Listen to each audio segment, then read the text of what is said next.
Donc, Simon, je suis contente Claire. de t'avoir. Et ben moi aussi, merci pour l'invitation. Écoute, avec plaisir. Moi, j'aime bien. En fait, tu vois, je trouve qu'il y a ce truc de fait de vous faire venir à la maison. Je trouve qu'il y a ce côté un peu convivial, un peu sympa. Venez comme vous êtes. Ah bah ça l'est, en tout cas, bah, c'est original, en tout cas comme endroit pour discuter, mais moi aussi je préfère. Je Ouais. préfère plutôt que le format à distance Ouais. qui met moins à l'aise et je trouve ça moins fluide d'une façon générale. Donc voilà. Ouais, puis j'ai trouvé ça trop cool, tu sais, parce que quand on a préparé l'épisode, tu me dis, bah, franchement, tu me proposes les deux. Moi, j'aime autant venir chez toi. Bah, ok, vas-y, viens, trop bien. Bah ouais, alors plus dans un précédent job que j'ai eu, une de mes toutes premières expériences pro, c'était dans une boîte qui faisait du sourcing en candidat Ok. et on travaillait en fait depuis la maison du dirigeant en fait. Ah ouais. Voilà. Et donc le matin on arrivait, voilà. Et alors il avait aménagé un espace dédié en fait, mais c'était chez lui, à son domicile. Voilà, c'était un univers un peu particulier. Alors ça surprend au début parce qu'on se dit c'est pas l'entreprise que j'imagine C'est pas et le au truc hyper final corporate et tout. voilà et au final bah finalement ça donne un autre côté un peu convivial, chaleureux, voilà. Et finalement ce qui surprend au début, on s'y fait, c'était voilà, c'était très cool comme Ah ouais, c'est sympa. voilà, et c'était, bah, ça économisait aussi les locaux. Donc voilà, et pour faire du recrutement, du sourcing en candidat, bah, finalement, un PC, une pièce aménagée, et on y va. Et bah écoute, bienvenue en tout cas à la maison. Eh bien, merci. Aujourd'hui, on va aborder pas mal de sujets ensemble, mais avant qu'on démarre, tu sais qu'on a une petite routine Oui. sur le podcast. Je vais commencer par te poser 3 questions. Allons-y. Pas une de plus, pas une de moins. Voilà, on n'est pas là pour rigoler non plus. C'est parfait. Donc, qu'est-ce qui t'anime, qu'est-ce qui te révolte et qu'est-ce qui te fait peur? Alors, qu'est-ce qui m'anime? Le contact humain, d'une façon générale. Je crois que c'est pour ça que j'ai choisi ce métier, d'ailleurs. Voilà, les ressources humaines. C'est venu petit à petit, mais j'ai toujours aimé passer du temps et discuter, comme on le fait là, avec les gens, d'une façon générale. Je crois qu'on apprend plein de trucs, en fait, des gens, du contact, même sur des thématiques qui, finalement, me semblent plus lointaines de ce que j'aime faire. Je pense qu'il y a toujours du positif à apprendre. Donc, c'est vraiment ce qui m'anime. Et le jour où j'arrêtais de croire à ça, je pense que je changerais de job. Vraiment. Ce qui m'anime aussi, c'est la famille. Voilà, pour quand même. Je suis papa de 2 enfants, 2 jumeaux. Voilà, ok. Arthur et Luna, Qui ont quel âge? qui sont en petite section, 3 ans et demi. Oh, les petits. Voilà, donc ça m'occupe pas mal. Tu m'étonnes. Voilà, on est dans une période de la vie qui est assez intense aussi. Voilà, par rapport à ça. Mais ça, voilà, je suis très famille pour le coup. Qu'est-ce qui me révolte? L'injustice. L'injustice. D'une façon générale, je supporte pas ça. Et même si on vit pas mal de situations injustes, finalement, voilà, j'essaye toujours de m'en prémunir parce qu'en fait, j'aime pas ne pas comprendre aussi ce qu'il y a derrière et pourquoi on en arrive là. Et ça, c'est vraiment.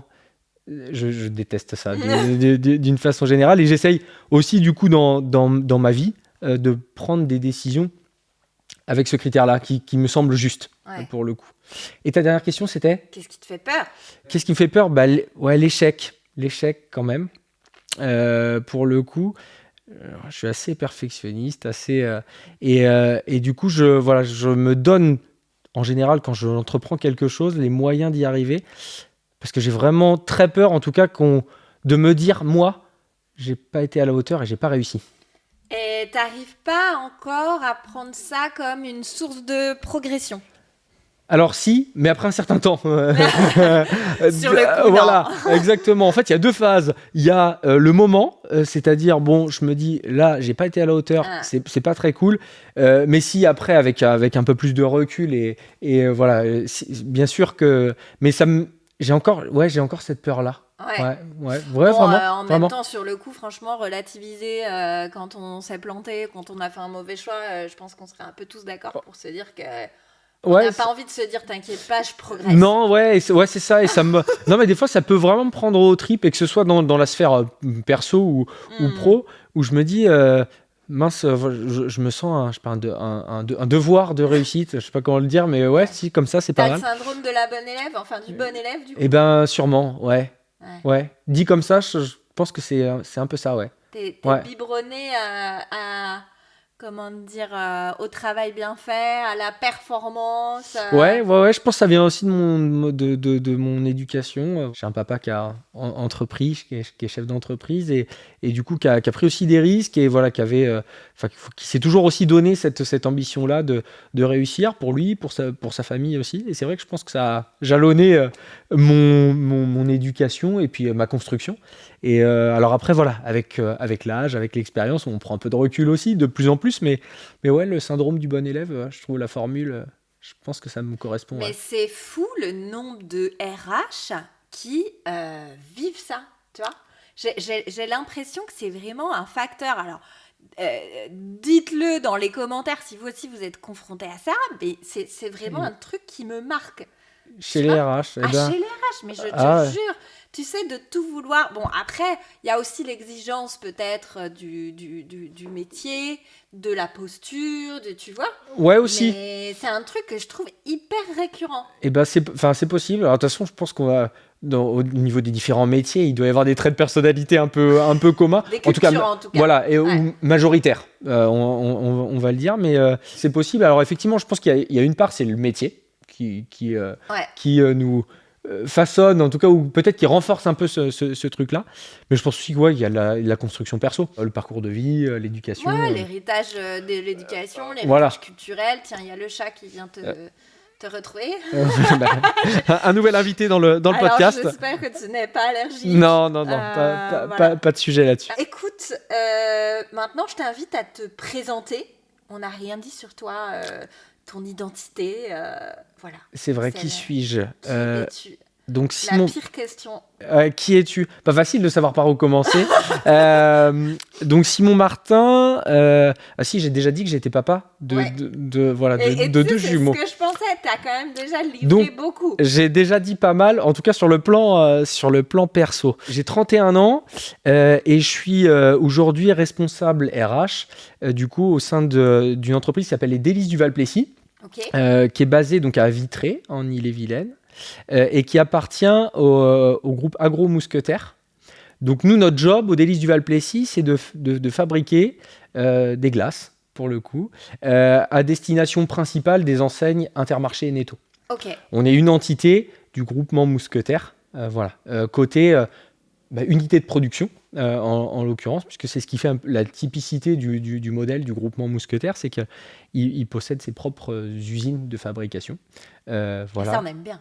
Et voilà, pour le coup, donc on a la chance de fabriquer un produit plaisir. Ouais. Agroalimentaire, ok, mais plutôt côté plaisir. Donc voilà, ça c'est assez cool. Donc ça fait, en fait, ça fait 8 ans que je suis dans le groupe. Ah ouais. Ça fait un peu plus de 4 ans à cette... Donc, si t'as 31 ans, t'as toujours bossé là. Quasiment.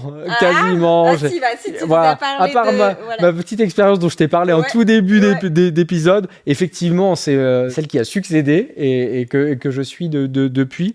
Donc voilà, ça fait 4 ans que je suis au Délices du Val-Plessis. Et auparavant, j'étais basé donc, dans une autre unité de production. Je travaillais auprès du DRH sur un périmètre de 14 usines et j'étais en charge. Voilà, j'étais en charge de différentes missions. Principalement, l'idée c'était de faire le lien entre la DRH groupe et puis je dirais le relais local sur les différentes entités. Donc j'étais un peu cette interface entre le siège, voilà, et les unités de production qui composaient ce périmètre. Et puis avec un certain nombre d'autres sujets, des relations individuelles et collectives de travail, j'avais, je dirais, une prise plus directe sur certains sites qui n'avaient pas de fonction RH dédiée, puisque les tailles de ces unités de production étaient assez aléatoires, de 8 collaborateurs jusqu'à 350. Donc on n'a pas forcément les mêmes incarnations RH sur les différents sites. Mais donc du coup, ça, c'était une création de poste. Donc c'est comme ça ça que je suis rentré Ok. dans le groupe. Donc un poste un peu formateur que j'ai pu du coup un petit peu aussi façonner. Ouais, c'est Voilà. l'avantage de la création. À la fois, ça peut être inconfortable par certains aspects parce que ta feuille de route n'est pas forcément claire, elle est à construire, etc. De l'autre côté, tu fais ton job, quoi. Euh, Enfin, tu voilà. crées un peu En ton tout cas, on peut propre job, quoi. l'incarner et puis effectivement le modeler Ouais. un petit peu au fur et à mesure du temps. Donc j'ai fait ça un petit peu plus de 3 ans et puis j'ai eu une perspective de mobilité du coup pour du coup rejoindre une entité. En l'occurrence, les délices du Val-Plessis.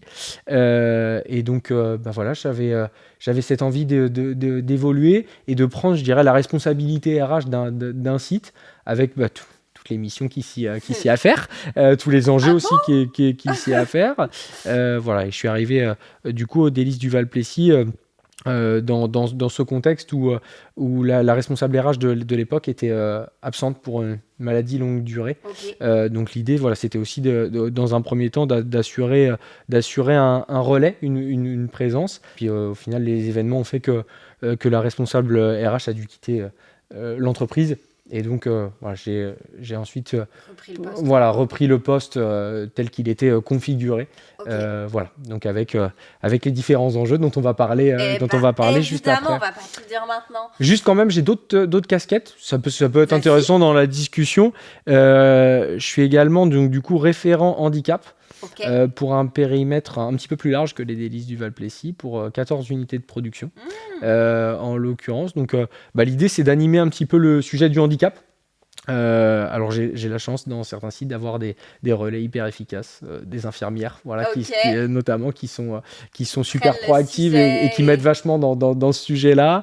Et je suis également référent communication pour Ah ce même oui, ce que tu périmètre. me disais tout à l'heure. Voilà, Ok. donc sans être un technicien, on en a parlé quand on a fait les réglages, mais avec l'idée plutôt d'alimenter en fait des réflexions et puis de superviser, d'accompagner, d'appuyer le travail de personnes qui sont un peu plus techniciens que moi et dont c'est le cœur de métier. Mais c'est vrai que j'ai une appétence un peu voilà, pour la communication d'une façon générale, interne et externe, donc Ok. voilà, je me suis investi un petit peu là-dedans. Ok. Et Bon, en puis, même temps, je pense que tu serais pas venu sur le podcast sinon.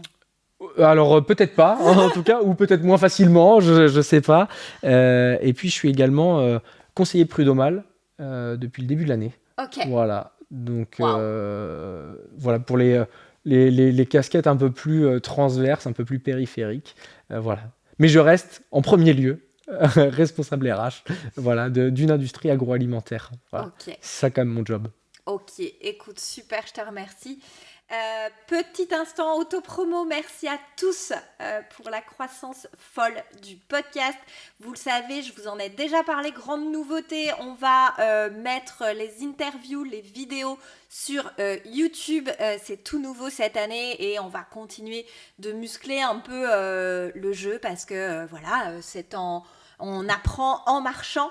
À l'instant, tu parlais de la technique. Je vais continuer de peaufiner évidemment ma technique. Et du coup, tous les épisodes sont dispo en fait le dimanche matin en vidéo sur YouTube.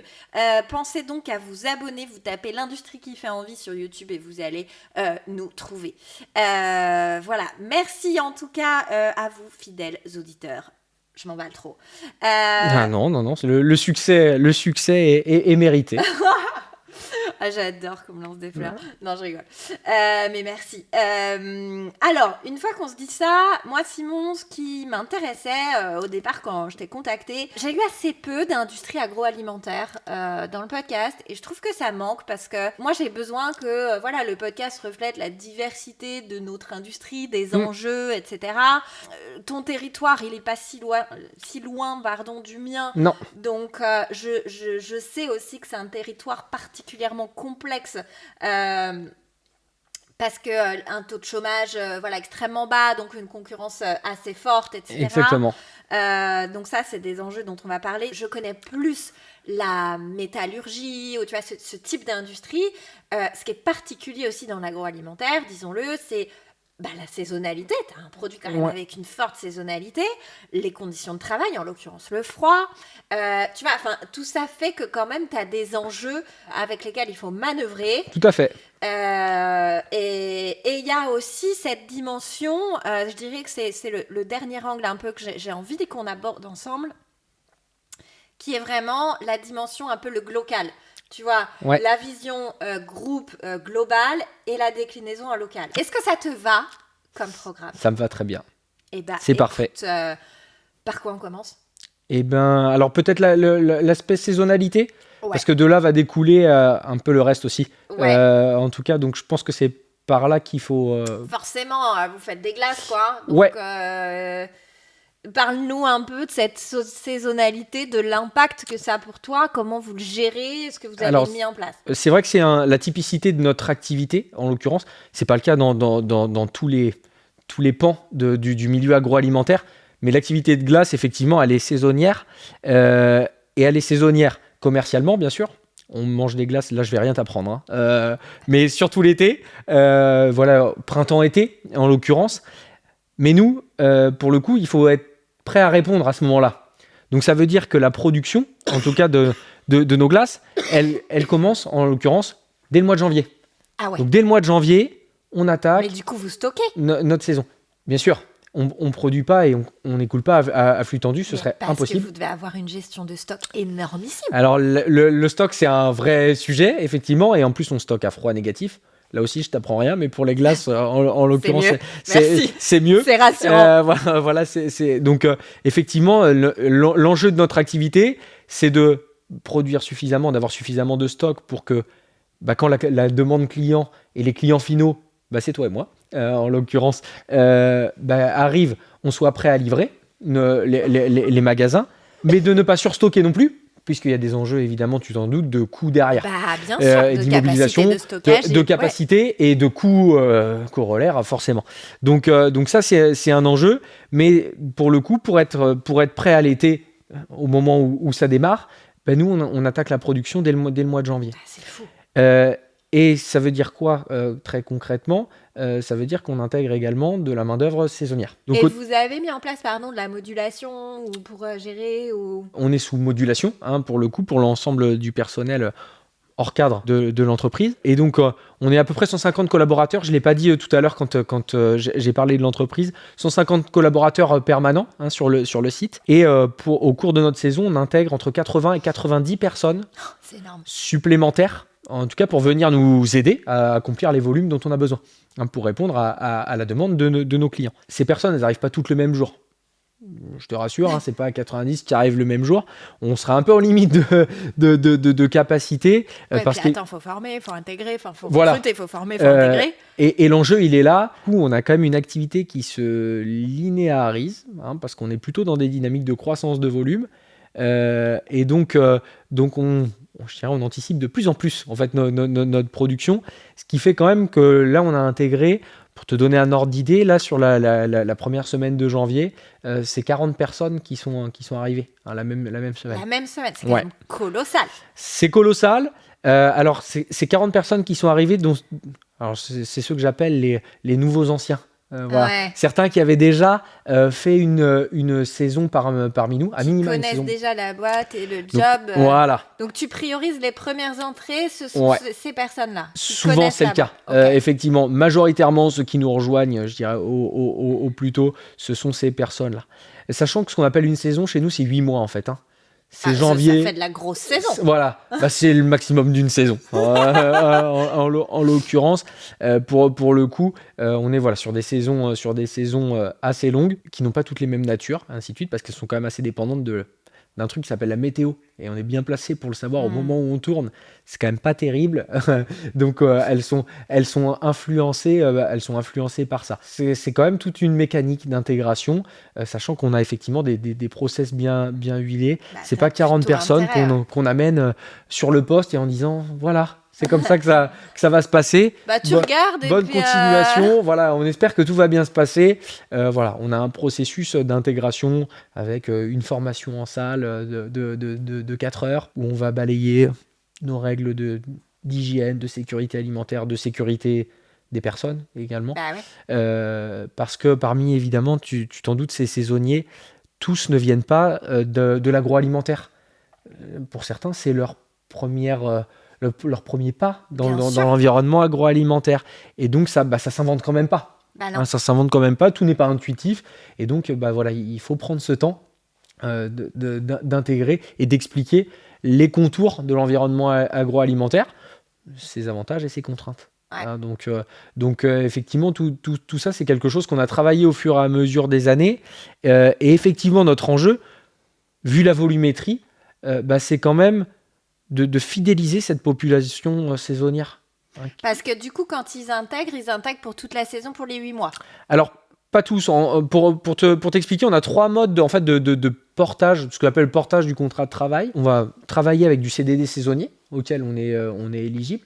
Donc là, ce sont des personnes qui, effectivement, s'engagent avec nous en début de saison et restent avec nous jusqu'à la fin. On va travailler également avec un groupement d'employeurs Ah, ok. sur le système du temps partagé.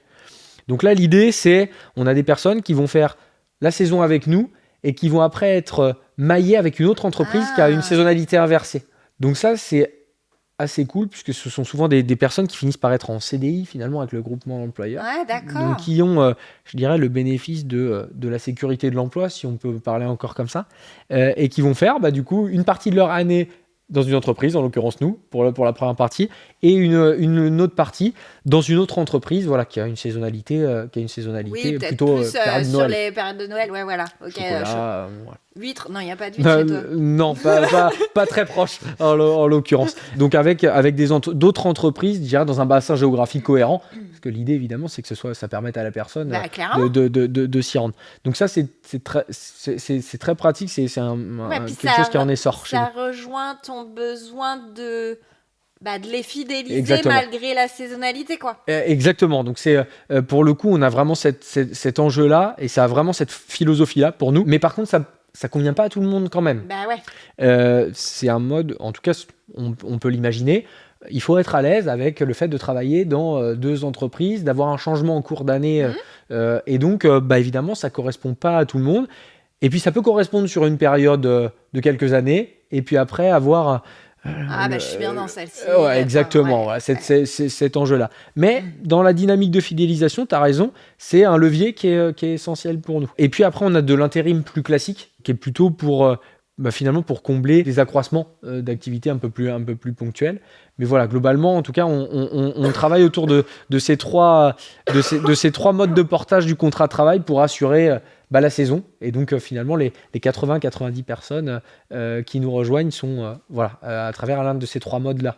Okay. Mais l'enjeu, effectivement, pour nous, c'est de fidéliser. Donc, c'est de faire en sorte que, je vais appeler l'expérience saisonnière chez nous, elle soit la plus agréable. Ouais, si on peut dire, pas chez les bisounours, mais mine de rien, de faire en sorte qu'ils y soient bien, qu'ils aient envie de revenir. Exactement. Parce que toi, c'est pareil. Enfin, en fait, l'enjeu, il est double. C'est-à-dire que d'optimiser, toi, ton temps sur la phase le temps recruteur, ouais, exactement. Le temps intégration-formation qui est directement relié à la perf Indus. Exactement. Logique. Et qui monopolise là nos équipes en poste. Donc souvent nos permanents, qui en plus de leur poste de travail quotidien, les missions pour lesquelles ils sont employés, investissent de leur temps en matière de formation. Donc effectivement, là aussi, limiter le turnover saisonnier et donc fidéliser, c'est aussi un bénéfice induit pour eux. Donc pour le coup, voilà, c'est le temps de tout le monde qui est compté et qui est en jeu. Et puis aussi, mine de rien, la qualité et la sécurité qui sont quand même au cœur de nos préoccupations. Évidemment. Alors, dans l'agroalimentaire, mais dans toute forme d'industrie. Mais pour le coup, effectivement, en ayant des personnes qui ont déjà vécu une saison chez nous à minima, il y a des réflexes qui sont là.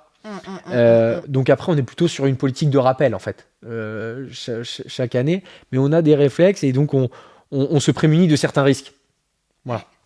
Et comme on le disait aussi un peu en intro, tu as plutôt intérêt à soigner l'expérience parce que ton territoire, le marché de l'emploi est particulièrement tendu.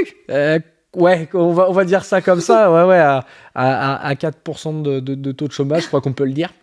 On peut le dire que c'est tendu. Donc, ouais, effectivement, l'idée, en tout cas pour nous, et c'est depuis quelques années, c'est en ça qu'on travaille, c'est se positionner comme un employeur référence, mais en tout cas dans lequel il fait bon aller travailler pour effectivement finalement se prémunir de tous ces inconvénients liés à effectivement une main-d'œuvre qui n'est pas présente, en tout cas pas en nombre suffisant pour répondre à l'ensemble des besoins des entreprises du territoire. Ouais.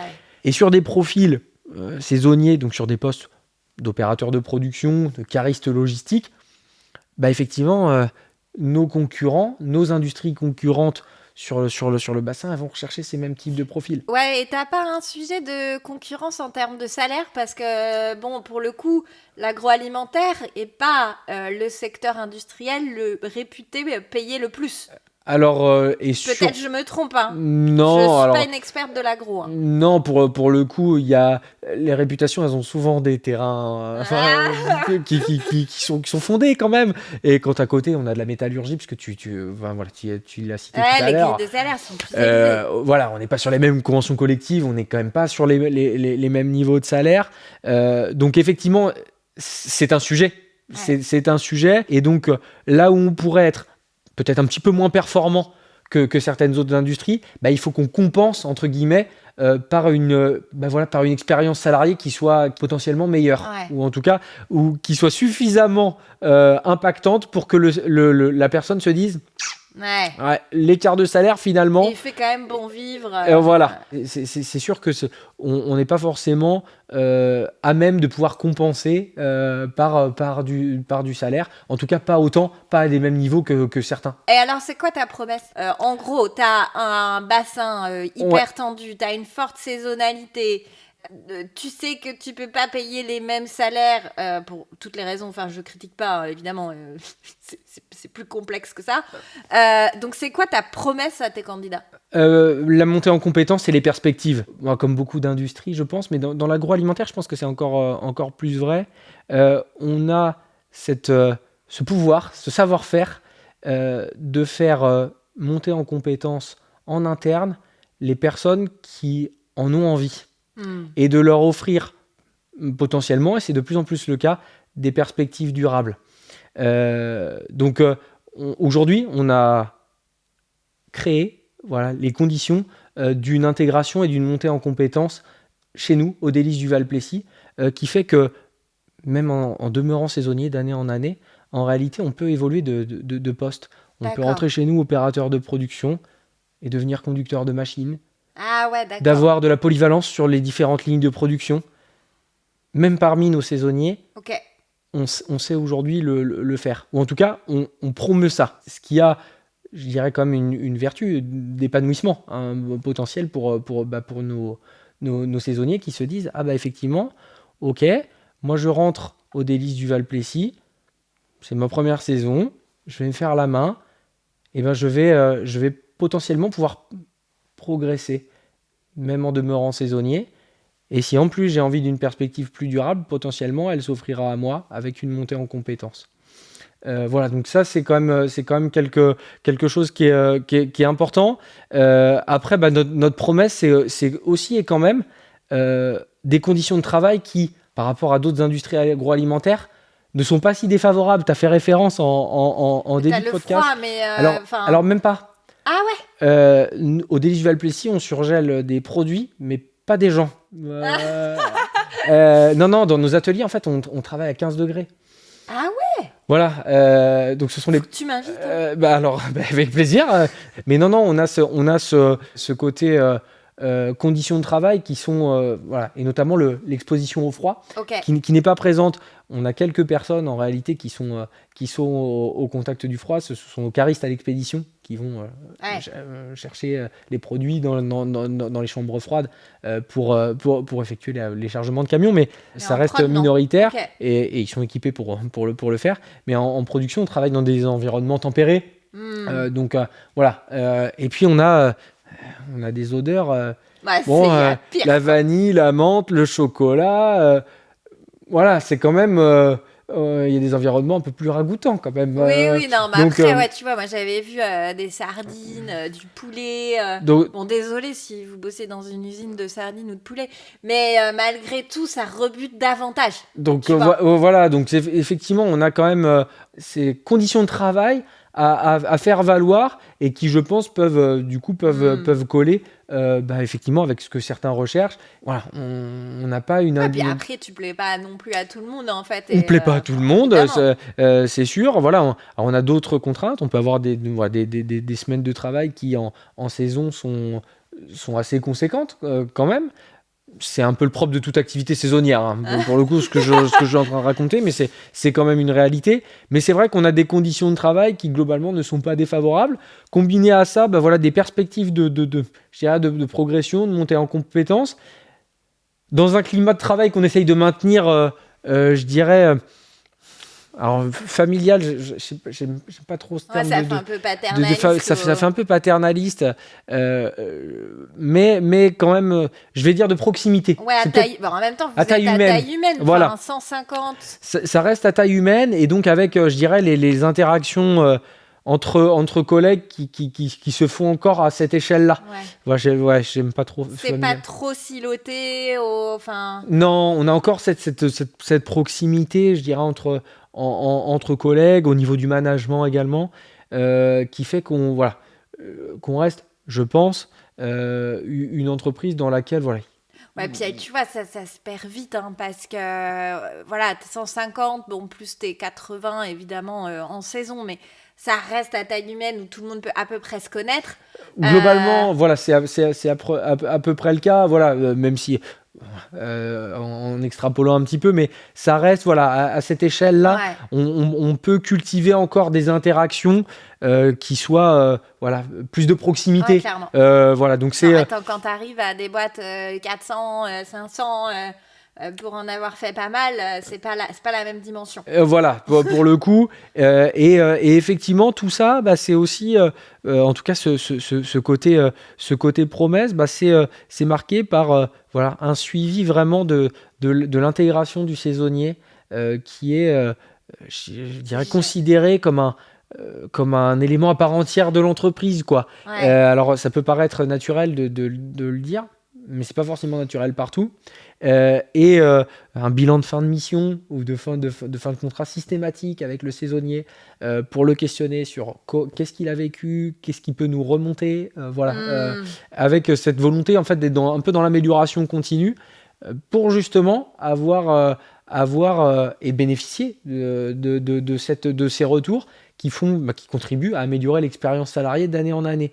Donc on a initié cette dynamique-là, qui nous permet d'être dans la quête de performance là-dessus, hein, sur l'expérience collaborateur, et qui est plutôt saluée pour le coup par les partenaires de travail temporaire avec lesquels on peut œuvrer. Écoute, allons sur le deuxième sujet qui est, je crois que j'en ai donné 3 en intro, je suis pas sûre de moi, mais il me semble que le deuxième, c'était le territoire. Le territoire. Justement, tu vois. Comment tu fais, parce que t'es sur une activité B2B, enfin B2B2C. Ouais, c'est ça. Donc cette forte saisonnalité, un taux de chômage extrêmement bas. Bon, ce qui est plutôt une bonne nouvelle, mais qui vient complexifier le job quand on recrute, on va pas se le cacher. C'est sûr. On peut pas dire que c'est mal. Voilà, c'est signe d'une bonne santé en fait du territoire. Le paradoxe des recruteurs. Mais quand on est recruteur, oui, c'est pas facile. C'est clair. Ça reste une réalité. Exactement. T'es là, c'est trop cool, mon territoire est dynamique, et de l'autre, ouais. Mais oui. Non, mais voilà. Donc, ce que tu m'as expliqué quand on a préparé l'épisode, c'est que justement, tu avais un fort ancrage, tu vois, territorial, de mobiliser l'écosystème, d'être présent, etc. Ouais. Là, tu parlais de tes partenaires ETT. Voilà, tu fais quoi sur ton territoire ? Pas mal de choses, puisque, bon, dans des territoires comme le nôtre, et par rapport à notre activité, j'ai toujours dit, ça se joue à 15-20 km autour du site. Ouais, pas de mobilité, de toute façon, très peu de mobilité sur des profils. Ils vont pas faire 40 km pour venir bosser. Non, et ça se comprend. Oui, ça se comprend pleinement. Donc là, on est sur de l'ancrage local. Ouais. Et c'est cette Ultra local. population-là qu'on va aller toucher. Ça me fait penser, tiens, excuse-moi, j'avais enregistré un épisode avec Céline Bourdin. Elle a une activité, la manufacture de l'éphémère. En fait, ils font des serviettes hyper quali pour les restaurants. Ok. Et en fait, même vision que toi, recruter ces opérateurs, forte saisonnalité, elle, c'est pareil. 15 km, on recrute. Voilà. Tu vois c'est la sphère dans laquelle, en tout cas, j'estime qu'on est pertinent. Elle fait carrément du boitage. En fait, elle a fait hyper intéressant son épisode. Si tu l'as pas écouté, ou si vous l'avez pas écouté, vous qui nous écoutez, elle est PDG de sa boîte. Et en fait, elle a utilisé un service de La Poste. Elle a fait du boitage dans un rayon de 15 ou 20 km, je sais plus, et ça a super bien marché. Et depuis, chaque année, elle le refait. Ok, donc pour se faire connaître et pour appel à candidature, lancer sa saison, en fait. Lancer la saison. Ouais. Excuse-moi, je me suis... Non, mais c'est intéressant parce qu'on est dans les mêmes raisonnements. Donc ça veut dire quoi ? Ça veut dire qu'il faut déjà sur le territoire être connu comme un employeur, déjà comme un employeur. Installé. Bon, l'entreprise, elle va bientôt avoir 45 ans de vie et de vie sur le territoire. Parce qu'elle a été créée par le groupement et installée sur le territoire. Et donc effectivement, bon, déjà, il y a la force de l'histoire, mais il y a aussi après tout ce qu'on peut développer comme relation. Je t'ai évoqué rapidement les relations avec les entreprises de travail temporaire avec lesquelles on travaille. On a effectivement trois partenariats à peu près, je dirais historiques, en tout cas avec des entreprises de travail temporaire avec lesquelles c'est hyper important qu'ils connaissent. Enfin, et donc avec une vraie continuité au fur et à mesure des années, et puis la franchise de se dire de partager ce qui se passe bien, ce qui se passe moins bien, et notamment le point de vue de nos intérimaires. Et donc de ces retours-là, finalement, on en a fait une force et un outil de progression et d'amélioration continue. Après, il y a quelque chose qui nous aide pas mal, c'est on est partenaire majeur d'une course cycliste d'assez grande renommée, qui fait partie du calendrier du championnat de France, qui s'appelait la Route Adélie et qui s'appelle depuis cette année la Classique Vélox Adélie.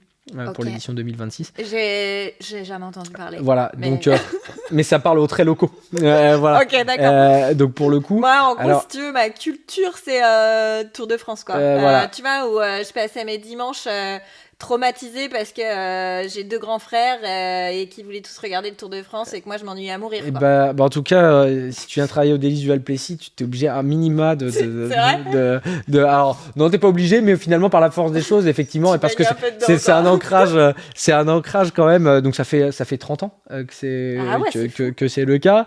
Et donc cette course, elle a une caisse de résonance assez importante. Elle se passe sur le territoire de Vitré. Ouais, vous êtes partenaire. Adélie, c'est le nom de notre marque commerciale, la marque sur laquelle on commercialise nos produits côté Intermarché. Donc Adélie, c'est le nom de la marque commerciale. Donc effectivement, le nom de la course fait directement écho à partenariat extrêmement resserré. Et effectivement, sur le territoire, beaucoup, même je dirais, d'habitants, de résidents, au-delà de candidats potentiels, nous connaissent par ce biais-là. Donc ce type de partenariat fort, solide et durable, forcément, en fait, Adélie, je visualise qu'il y a Donc la course, c'est une journée. On distribue des glaces sur le bord de la route. En tout cas, on a toute une équipe en fait de nos salariés qui sont bénévoles ce jour-là et qui distribuent des glaces pour faire. Donc c'est quelque chose qui nous a fait aussi connaître sur le territoire pour l'écosystème. Ouais, à la fois ça rayonne et à la fois ça reste très territorial. Donc c'est smart. Ouais, plutôt là pour le coup, on est vraiment dans le public, c'est le territoire, mais effectivement après il y a une caisse de résonance plutôt nationale puisque les équipes et ainsi de suite, médiatiques, voilà, et la course prenant de plus en plus d'importance dans le calendrier, ce développement, il y a des médias qui aujourd'hui sont de plus en plus présents autour de l'événement. Pour le coup, qui sert le groupe et les enjeux du groupe. Aussi, mais c'est vrai que pour le coup, je dirais la première caisse de résonance, c'est quand même local. Il faut quand même pas se cacher, et ça nous permet effectivement déjà d'être connus.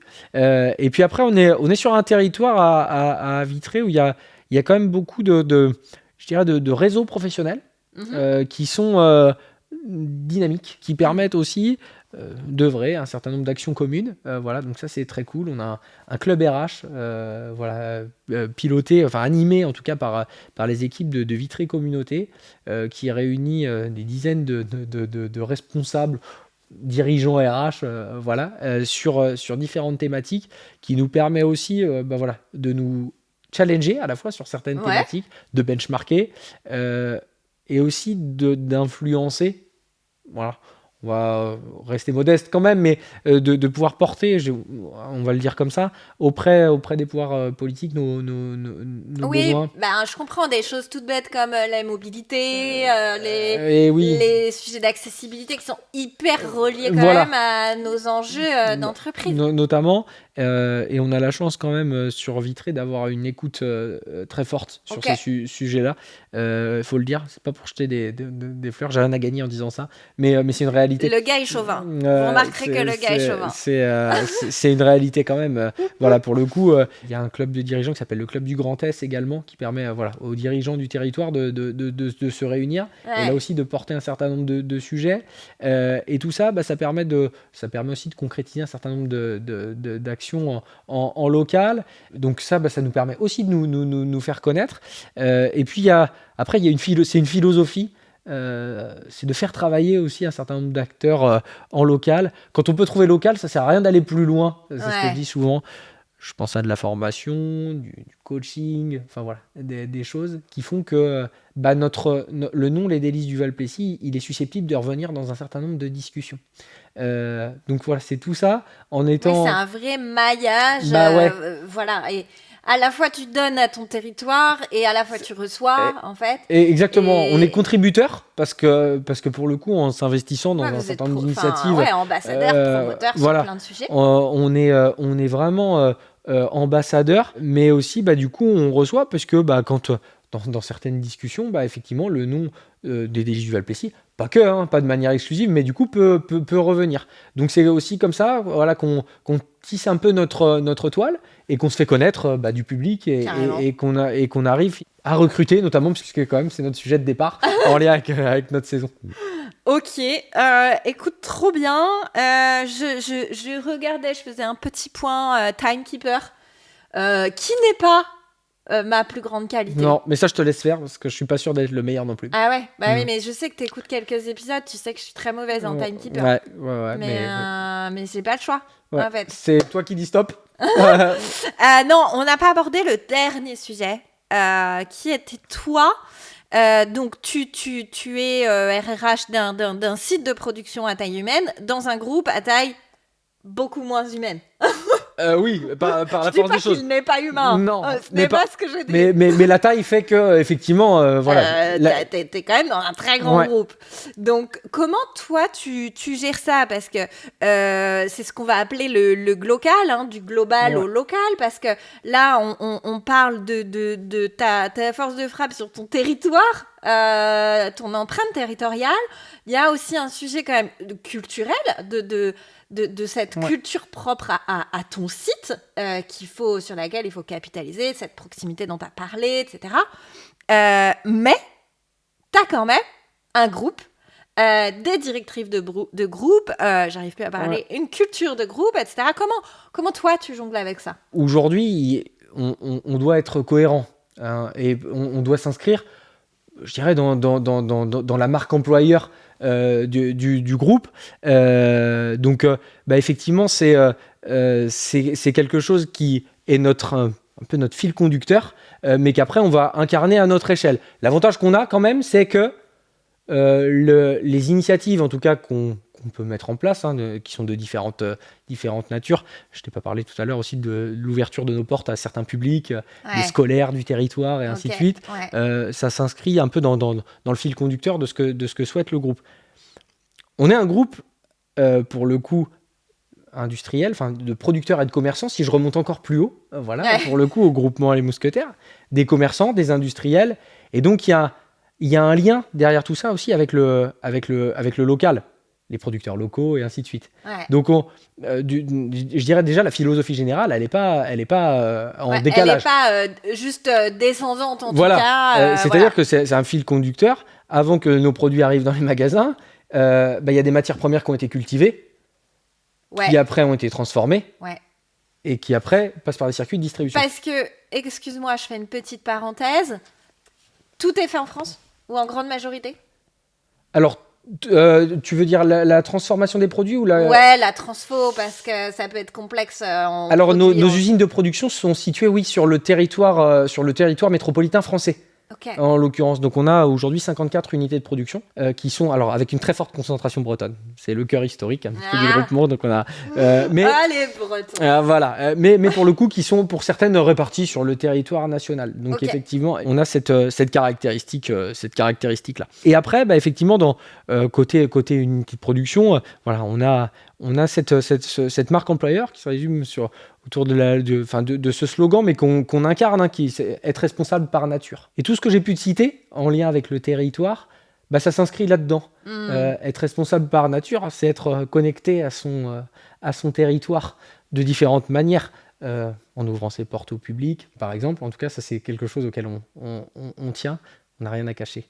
On n'a rien à cacher, et au contraire, on a plein de préjugés à démystifier. Ouais. Donc tout ça, effectivement, en tout cas, nos actions, on essaye de les incarner, de les relier par rapport à ça.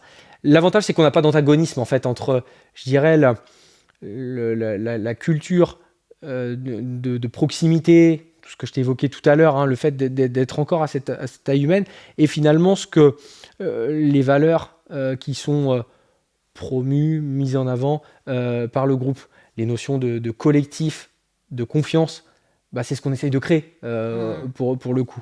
Par contre, effectivement, ce qui est un peu plus parfois compliqué à faire prendre conscience à nos collaborateurs, c'est qu'effectivement, on fait partie d'un maillage d'ensemble. Et donc, on a un certain nombre de choses qui doivent s'harmoniser, qui doivent être en cohérence, enjeux, objectifs du groupe, voilà. etc. Et parfois, effectivement, il peut y avoir des crispations ou le sentiment de perdre un peu d'autonomie. Et je ne vais pas aller jusqu'à l'identité, mais parfois peut-être un peu dans l'esprit de certains. Et donc, c'est cette démonstration en fait que ce qu'on fait au quotidien finalement, et ce que nous demande le groupe finalement, c'est notre ADN premier. Ouais. Tu vois, il y a quand même ce truc-là. Ils ont réussi à créer une véritable cohérence culturelle en fait, des marqueurs culturels. Quand même. Et qui vivent derrière dans le local. Quoi. Voilà, donc, et pour le coup, c'est pas facile. Non, c'est pas facile. C'est pas facile. Je dis pas que sur certains sujets, en tout cas, c'est toujours très simple. Des fois, on peut même nous-mêmes être tiraillés en se disant, oh là là, est-ce qu'on est toujours dans cette cohérence? Mais quand même, ce que promeut et la culture finalement du groupe, elle est pas éloignée de ce que nous on faisait. C'est quand même pas une révolution de palais. Mais pour le coup, effectivement, la structuration, les tailles, les process font que parfois on peut avoir l'impression d'être, je dirais, d'être dépossédé en quelque sorte de notre culture propre. Mais finalement, on en revient toujours au même. Finalement, en fait, tu te rends compte en prenant un peu de hauteur que ça va être des petites choses. Voilà, et que c'est pas la culture en soi qui est c'est plus les modes de travail, ou les directives qui parfois sont fluctuantes. Voilà. Et c'est la vie d'un groupe aussi. Voilà, pour le coup, parfois certaines décisions, je sais pas, stratégiques qui peuvent paraître ou nous paraître plus lointaines en l'occurrence, et sur lesquelles on n'a pas tous les et en se disant là, est-ce qu'on comprend bien, et ainsi de suite. Donc évidemment on essaye, mais chacun là peut avoir son avis, pour le coup. Mais finalement la notion de culture, en l'occurrence, le territoire, la proximité, qu'elle soit géographique dans nos recrutements, finalement, c'est ce qu'on faisait déjà il y a un certain nombre d'années. C'est ce qu'on continue à faire. Cette notion d'ouverture, de se positionner en tant qu'employeur, acteur, moteur sur le territoire, finalement, c'est pas antagoniste avec les notions de collectif, d'être responsable par nature. C'est ça aussi.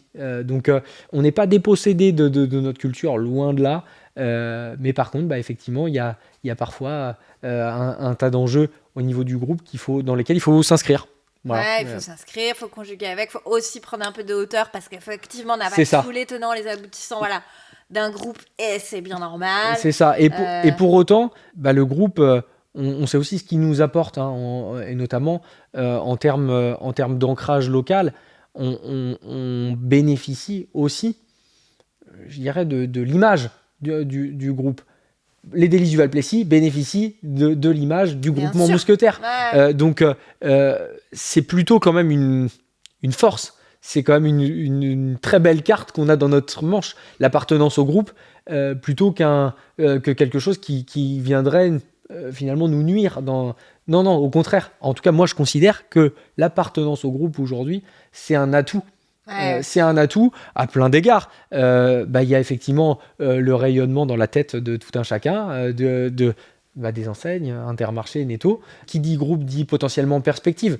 Bien sûr. Pour moi, à mon échelle, Transversalité, mobilité, voilà, exactement, à mon échelle, faire partie d'un groupe, c'est potentiellement m'offrir des perspectives de carrière. Découvrir d'autres métiers, tu peux évoluer au sein du groupe. Voilà, et avec bien des sûr. entités en très locales, en l'occurrence, puisqu'on a la chance autour de Vitré d'avoir des entités très proches. Donc j'ai pas besoin d'aller faire 500 km pour pouvoir changer de boutique et continuer à travailler dans le groupe. Donc c'est un vrai atout. Voilà, pour le coup, on a des atouts et il faut plutôt s'en servir comme ça, garder de ce qui fait notre spécificité.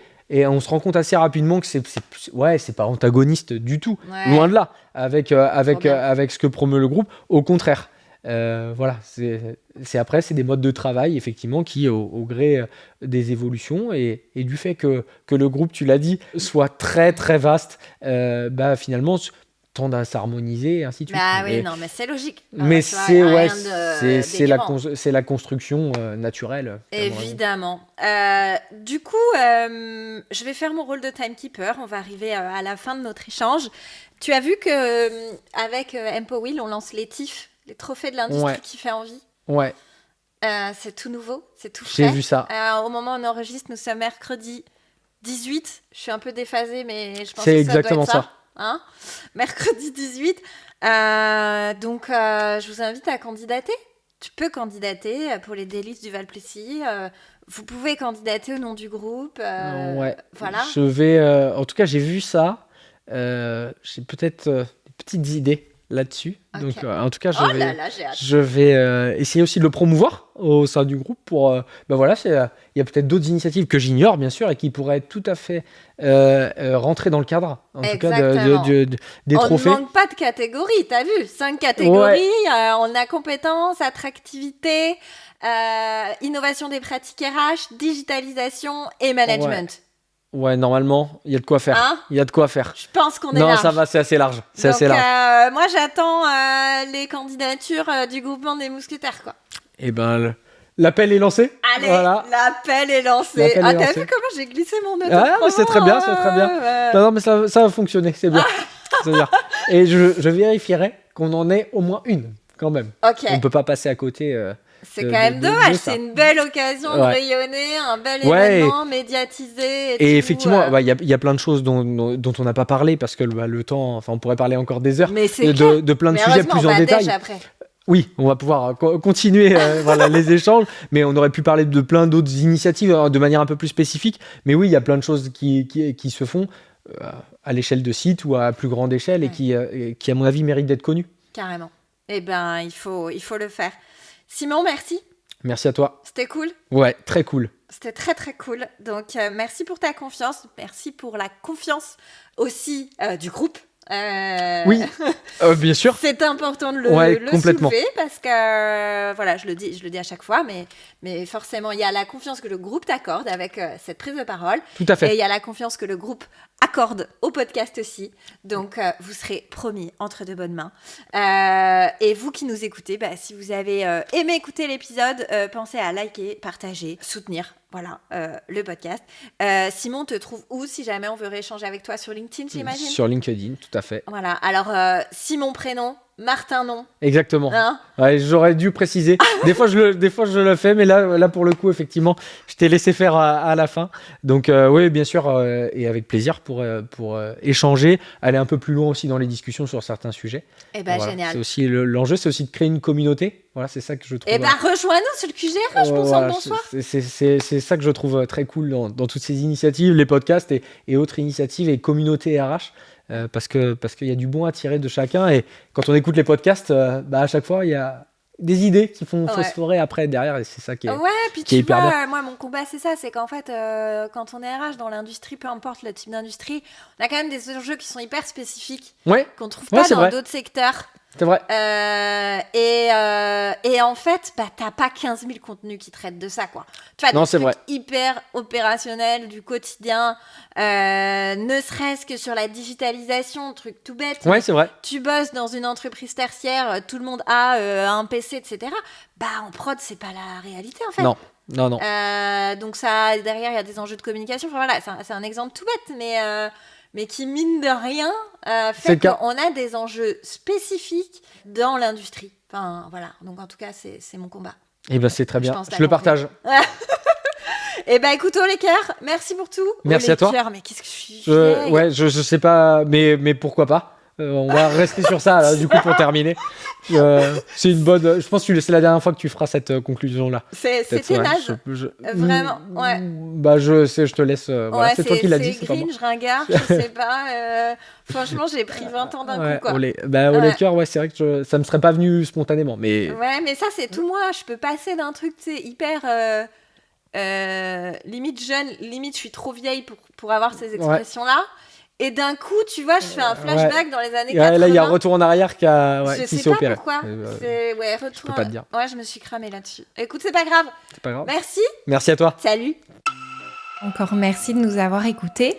Il est temps de se retrouver lundi avec un nouvel invité. C'était Claire Tenaillot, fondatrice de Be Wanted, et vous venez d'écouter un épisode de l'industrie qui fait envie. Bon, pour être certain de ne rien manquer, pensez à vous abonner, que ce soit sur Spotify, Deezer ou Apple Podcast. Surtout, pensez à laisser un avis 5 étoiles pour lui donner de la visibilité. Allez, à bientôt sur l'industrie qui fait envie.